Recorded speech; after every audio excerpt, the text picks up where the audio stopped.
নিশাটোৰ ভিতৰত আহি তেওঁলোকে যদি এটা গাঁও জ্বলাই দিব পাৰে তো নিশ্চিতভাৱে ৰাতিটোৰ ভিতৰত তেওঁলোকে অসমৰ ভূমিত তেওঁলোকে দখল লৈ ল'ব পাৰে। এবাৰ যদি দখল লৈ লয় আকৌ তেওঁলোকৰ পৰা দখলমুক্ত কৰাটো হয়তো কিমান দূৰ সম্ভৱকৰ হ'ব সেইটো এটা ডাঙৰ প্ৰশ্ন।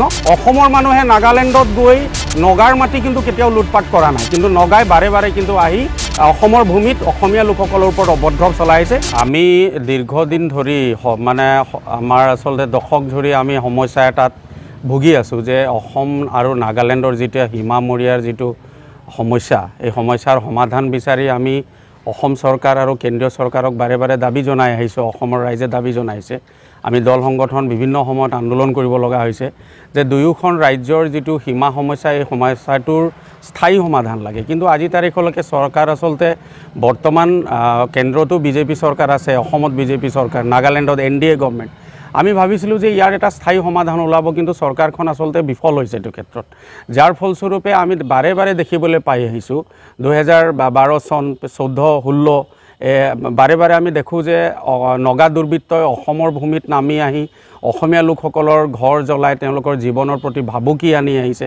এনেকুৱা ধৰণৰ বহু উদাহৰণ আমি দেখি আহিছোঁ আৰু বাৰে বাৰে আমি কোৱাৰ পাছতে চৰকাৰে আচলতে স্থায়ী সমাধান নকৰি মাত্ৰ এটা শিথিল কৰিবৰ কাৰণে বিভিন্ন সময়ত এটা ব্যৱস্থা কৰা দেখা গৈছে।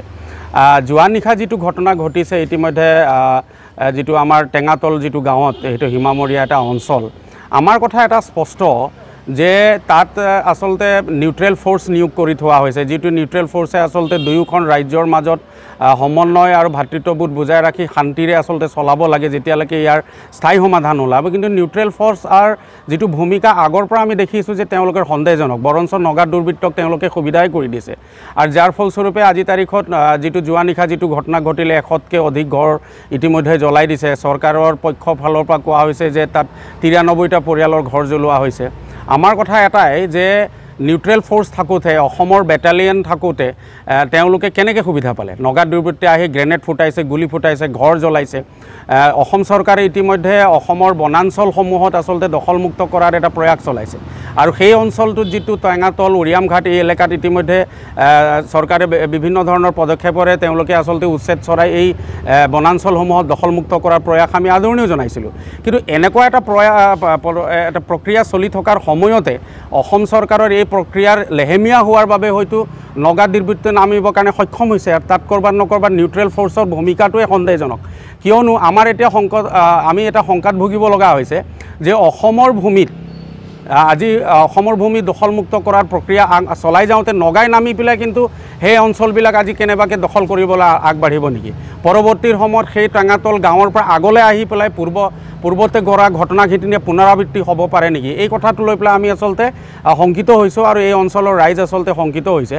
আমাৰ স্পষ্ট কথা এটাই আছে যে অসম চৰকাৰে ইতিমধ্যে স্পষ্ট এটা নীতি লিয়ক আৰু অসমৰ মাননীয় মুখ্যমন্ত্ৰী ডক্টৰ হিমন্ত বিশ্ব শৰ্মাই এটা পদক্ষেপৰ জৰিয়তে কেন্দ্ৰীয় চৰকাৰৰ লগত আলোচনা কৰি অসমৰ ভূমি যাতে কোনো কাৰণত 1 ইঞ্চিও নগা দুৰ্বৃত্তই যাতে দখল কৰিব নোৱাৰে।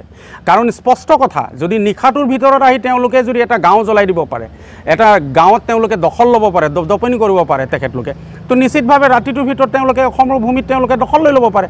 আৰু এবাৰ যদি দখল লৈ লয় আকৌ তেওঁলোকৰ পৰা দখলমুক্ত কৰাটো হয়তো কিমান দূৰ সম্ভৱকৰ হ'ব সেইটো এটা ডাঙৰ প্ৰশ্ন।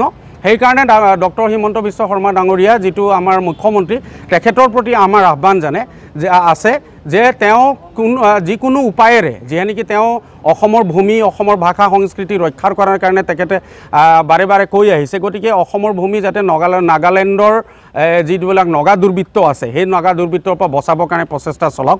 দ্বিতীয়তে আনফালে এটা কথা আমি ক'ব বিচাৰোঁ, তাত থকা নিউট্ৰেল ফ'ৰ্চে আচলতে নিজৰ যিটো ভূমিকা সেই ভূমিকাটো আচলতে পালন কৰিব লাগে। কাৰণ বাৰে বাৰে অসমৰ মানুহে নাগালেণ্ডত গৈ নগাৰ মাটি কিন্তু কেতিয়াও লুটপাট কৰা নাই, কিন্তু নগাই বাৰে বাৰে কিন্তু আহি অসমৰ ভূমিত অসমীয়া লোকসকলৰ ওপৰত অভদ্ৰ চলাইছে। তৎকালীনভাৱে এইটো বন্ধ হ'ব লাগে আৰু আমি ইয়াৰ স্থায়ী সমাধানটো কিন্তু বিচাৰি আছোঁ। আৰু যদিহে তৎকালীনভাৱে ইয়াৰ ব্যৱস্থা গ্ৰহণ নকৰে তেতিয়াতো পূৰ্বতে আমি অসমৰ যিমানকেইটা জাতীয় সংগঠন নাগালেণ্ডৰ বিৰুদ্ধে যিটো নেকি অৰ্থনৈতিক অৱৰোধ কৰিবৰ কাৰণে আৰম্ভ কৰিছে, নিশ্চিতভাৱে ইয়াৰ সমাধান আমি যদি দেখি নাপাওঁ তেতিয়াহ'লে যথা সময়ত কিন্তু আমি নাগালেণ্ডৰ বিৰুদ্ধে কঠোৰতম গণতান্ত্ৰিক আন্দোলন গঢ়িবৰ কাৰণে কিন্তু বাধ্য হ'ম।